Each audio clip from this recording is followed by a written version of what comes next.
দর্শক, মজার এক মন্তব্য করেছেন আজকে আমাদের প্রধান উপদেষ্টার প্রেস সেক্রেটারি, যিনি নিজেও বাংলাদেশের স্বনামধন্য একজন সাংবাদিক।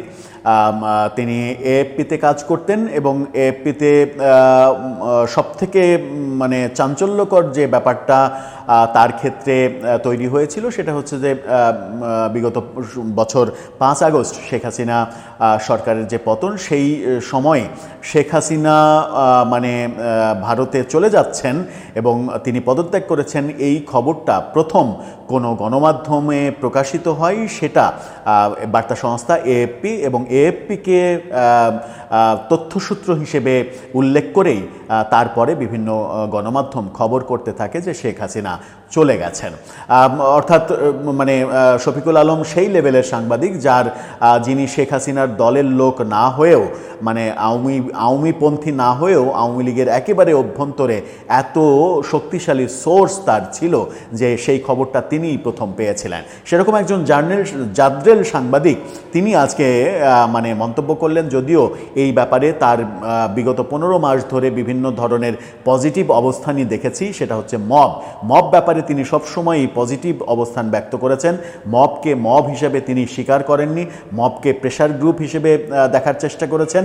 সেই তিনি যখন আমরা দেখলাম মাইলস্টোন কলেজে বিমান দুর্ঘটনার ঘটনা ঘটল, সেখানে 9 ঘন্টা অবরুদ্ধ ছিলেন মাইলস্টোনের শিক্ষার্থীদের দ্বারা, সেটাও এক ধরনের মব কিনা সেই প্রশ্নও উঠেছিল যে মবকে জাস্টিফিকেশন দেওয়ার মাধ্যমে তিনি নিজেই মবের কবলে পড়লেন কিনা, এবং 9 ঘন্টা যে আটকে থাকা সেটাও এক ধরনের মব কিনা। যদিও পরবর্তীতে বলা হয়েছিল যে কোনো ধরনের বল প্রয়োগ না করে সেখান থেকে সমঝোতার ভিত্তিতে যে আমরা আসতে পেরেছি, এটাই সরকারের সবথেকে বড় সফলতা।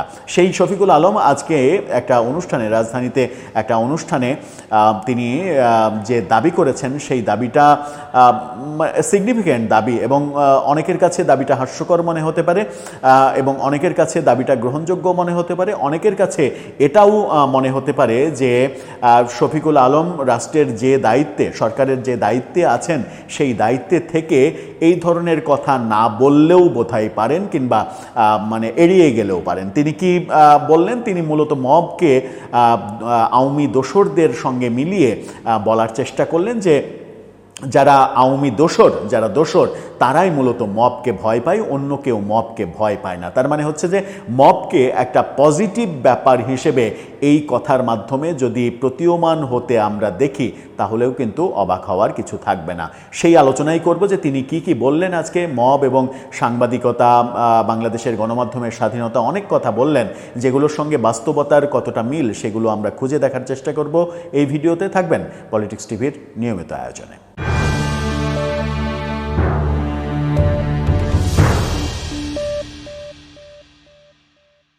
দর্শক, বলছিলাম আমাদের প্রধান উপদেষ্টার প্রেস সেক্রেটারি শফিকুল আলমের কথা। তিনি আজকে মব বিষয়ে কথা বলেছেন, সাথে সাংবাদিকের স্বাধীনতা, গণমাধ্যমের স্বাধীনতা, বর্তমান সরকারের ভূমিকা, এইসব বিষয়ে কথা বলেছেন। এবং সেই কথাগুলো বলতে গিয়ে মব নিয়ে যেটা বললেন সেটা খুবই ইন্টারেস্টিং, এবং সেটা আগে শিরোনামটা দেখে নিন। এনটিভি শিরোনামটা দেখলেই বুঝতে পারবেন। এনটিভি চমৎকার একটা হেডিং করেছে, সেখানে বলা হচ্ছে যারা দোসর ছিল তারা মবকে ভয় পাচ্ছে। অর্থাৎ যারা দোসর না তারা মবকে ভয় পাচ্ছে না, মব হচ্ছে দোসরদের জন্য আতঙ্ক। তাহলে কি ব্যাপারটা এরকম যে মব খুব পজিটিভ জিনিস, মব ভালো জিনিস যেটা দোসরদের আতঙ্ক হিসেবে কাজ করছে? মবকে কি তিনি পজিটিভ জিনিস বলতে চাচ্ছেন কিংবা ভালো জিনিস বলতে চাচ্ছেন? সেই প্রশ্নটা কিন্তু প্রাসঙ্গিকভাবে উঠবে।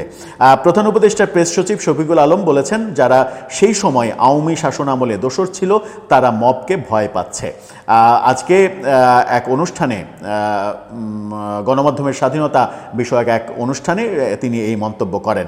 বলেছেন, আজকের বাংলাদেশে যে পরিমাণ মত প্রকাশের স্বাধীনতা মানুষ ভোগ করছে সেটি অতীতে হয়নি। কেউ কেউ বলেন এখন নাকি মবের ভয় আছে, কিন্তু আমি সেই ভয় দেখতে পাই না।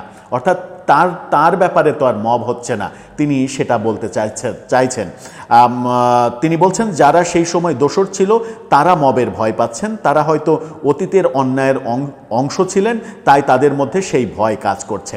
এখন আপনি যদি দোসর হয়ে থাকেন, আপনার পাপ মোচন তো আমি করব না, তার মানে তিনি বলছেন যে আপনি যদি দোষর হয়ে থাকেন তাহলে আপনার পক্ষে তো আর আমি দাঁড়াবো না, সুতরাং মব হলে মবকে ভয় আপনি পাবেন, আপনি এখানে তো আমার করার কিছু নেই। সরকারের স্পষ্ট অবস্থান, কোনো সংবাদ মাধ্যম বা সাংবাদিকের ওপরে হামলা সহ্য করা হবে না। গত 15 মাসে এমন কোনো ঘটনাও ঘটেনি। সাংবাদিকের নিরাপত্তা রক্ষায় সরকার সবসময় সতর্ক থেকেছে। আজকেই একটা ঘটনা ঘটেছে, যেটা 70 দিন আগের ঘটনা। সাংবাদিক মঞ্জুরুল আলম পান্নাকে আজকে হাইকোর্ট থেকে জামিন দেওয়া হয়েছে। রিপোর্টার্স ইউনিটিতে 70 দিন আগে কি ঘটেছিল আগস্ট মাসে, সেখানে মব তৈরি করা হয়েছিল, একটা মুক্তিযুদ্ধ এবং সংবিধান বিষয়ক আলোচনা সভায় সেখানে সাংবাদিক মঞ্জুরুল আলম পান্না উপস্থিত ছিলেন এবং সেখানে উপস্থিত ছিলেন আবু আলম শহীদ খান, সাবেক সচিব। পরবর্তীতে তাকেও গ্রেপ্তার করা হয়েছে। মঞ্জুরুল আলম পান্নাকে গ্রেপ্তার দেখানো হয়েছিল রাতে সন্ত্রাস বিরোধী আইনে। তো মঞ্জুরুল আলম পান্না সাংবাদিক হিসেবে সেখানে কি মানে সন্ত্রাস করতে গিয়েছিলেন? এবং সবথেকে বড় কথা হচ্ছে যে সরকারের একজন কর্মকর্তা হিসেবে নয়, একজন সাংবাদিক, একজন প্রখ্যাত বরেণ্য সাংবাদিক হিসেবে যখন মঞ্জুরুল আলম পান্নাকে সন্ত্রাস বিরোধী আইনে পুলিশ গ্রেপ্তার করলো, তখন তো মানে অ্যাজ এ জার্নালিস্ট তার তো মঞ্জুরুল আলম পান্নার পক্ষে কথা বলা উচিত ছিল, বোধহয় উচিত ছিল যে এই কাজটা ঠিক হয়নি, এই কাজটা কিভাবে হলো সেগুলো আমি দেখছি, আমি সাংবাদিক হিসেবে এটাকে ঠিক মনে করছি না। কিন্তু সেরকম কোনো বক্তব্য আমরা দেখিনি।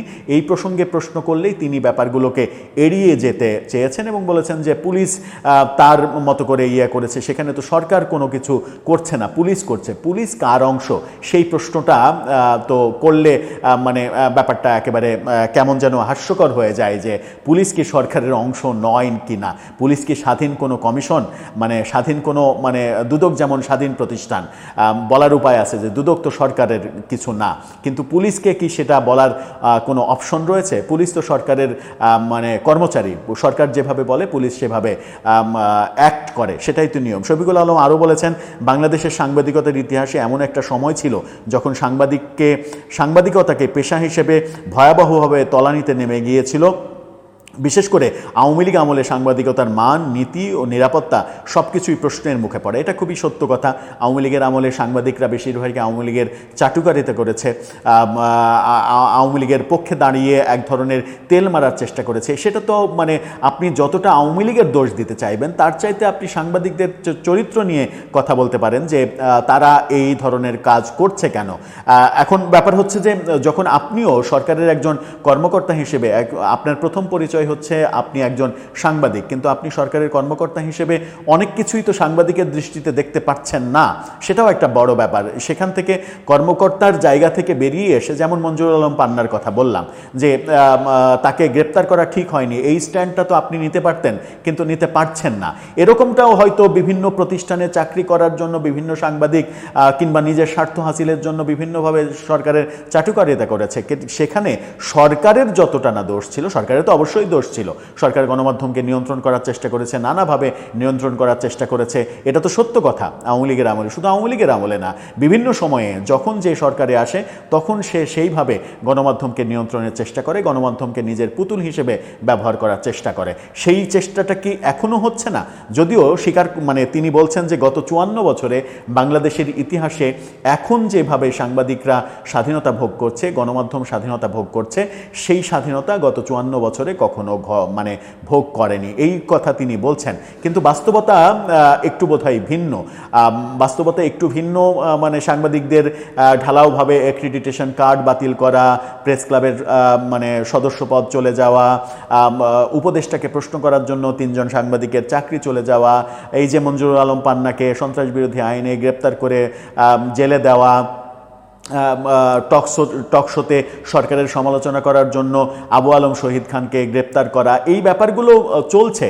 না হলে ভালো হতো, মানে হ্যাঁ আওয়ামী লীগের আমলের চাইতে কম হচ্ছে এটা দাবি করতে পারেন, কিন্তু মানে ব্যাপারটা যদি এরকম হয় যে হচ্ছেই না, তাহলে বোধহয় একটু মানে সত্যের অপলাপ করা হয়।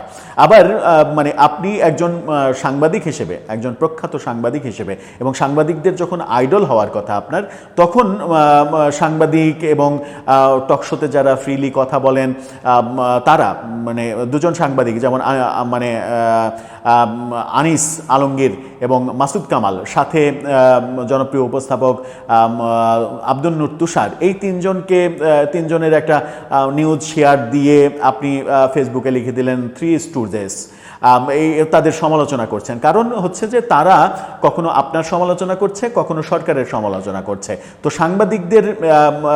সাংবাদিকদের সমালোচনার বিরুদ্ধে আপনার অন্তত আমার মনে হয় যে অ্যাজ এ জার্নালিস্ট আপনার যতটা কম কথা বলা যায় সেটাই উচিত, কারণ দিন শেষে যেটা হবে সেটা হচ্ছে যে আপনাকে সবাই সাংবাদিক হিসেবেই ট্রিট করে।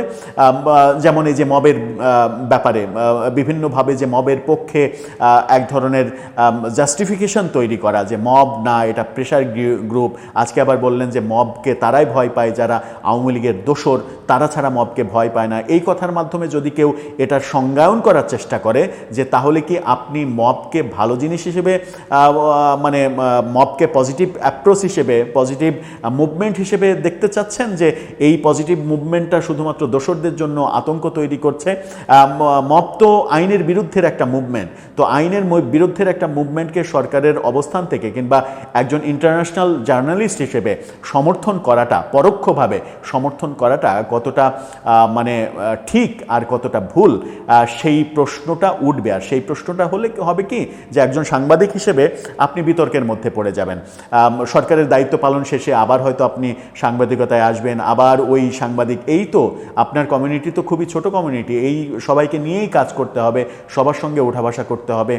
আমার মনে হয় যে ব্যাপারগুলোকে অনেক বেশি কড়াভাবে না দেখে, অনেক বেশি অ্যাংরি সিচুয়েশনে না দেখে, সহজবোধ্যভাবে, সহজলভ্যভাবে কিংবা স্বাভাবিকভাবে 10জন মানুষ, যে 10জন সাংবাদিক, মানুষ না, সাংবাদিকরা তো জাতির বিবেক, মানে রাষ্ট্রের চতুর্থ স্তম্ভ বলা হয়, সেই জায়গা থেকে সেই ব্যাপারগুলো আপনার মধ্য থেকে যদি সাংবাদিকরা পায়, এবং সাংবাদিকদের ওপরে যে ঘটনাগুলো ঘটেছে, এই সরকারের আমলে ঘটেছে, অস্বীকার করার উপায় নাই। সেই ঘটার প্রেক্ষিতে আপনি যদি বিশেষ উদ্যোগী হতেন যে সেখানে মিথ্যা কিছু ঘটছে কিনা, সেখানে আইনের বিরুদ্ধে কিছু ঘটছে কিনা, আমি দায়িত্ব নিয়ে সেগুলো দেখছি, তাহলে বোধহয় আপনার অবস্থানটা সাংবাদিকদের কাছে আরও বেশি পজিটিভ হতো, এবং তারা ভাবতে পারতেন যে সরকারে তাদের একজন যোগ্য প্রতিনিধি আছেন এবং তাদের একজন যোগ্য অভিভাবক আছেন, যিনি থাকতে সাংবাদিকরা কখনোই কোনো বিপদের মধ্যে পড়বে না।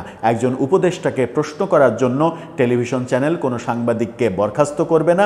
যদি বরখাস্ত করেও থাকে তাহলে টেলিভিশন চ্যানেলে আপনি সাংবাদিক হিসেবে গিয়ে বলবেন যে সাংবাদিকের অধিকার প্রতিষ্ঠিত করতে হবে, একজন উপদেষ্টাকে প্রশ্ন করার রাইটস সাংবাদিকের আছে। দর্শক, আপনার ভাবনা এই ব্যাপারে জানিয়ে লিখতে পারেন আমাদের কমেন্ট বক্সে।